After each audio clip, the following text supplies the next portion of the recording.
মৌসুমী অক্ষরেখা দুর্বল। আপাতত বাংলায় ভারী বর্ষার কোনো সম্ভাবনা নেই। পশ্চিমে গরম হাওয়ায় বাড়বে তাপমাত্রা।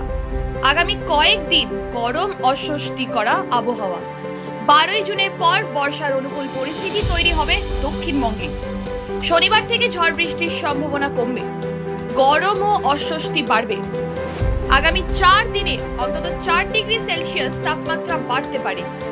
আগামী সপ্তাহে শুষ্ক আবহাওয়ার সম্ভাবনা দক্ষিণবঙ্গে এবং উত্তরবঙ্গের পুরুলিয়া, বাঁকুড়া, ঝাড়গ্রাম, পশ্চিম বর্ধমান, বীরভূম, মুর্শিদাবাদ, কলকাতা, হাওড়া, হুগলি, মালদা ও উত্তর দিনাজপুরে।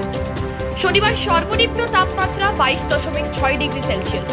বাতাসের জলীয় বাষ্পের পরিমাণ বা আপেক্ষিক আর্দ্রতা 54 থেকে 98%। আগামী 24 ঘন্টায় শহরের তাপমাত্রা থাকবে 27 ডিগ্রি থেকে 35 ডিগ্রি সেলসিয়াসের মধ্যে। ব্যুরো রিপোর্ট, খবর বাংলা।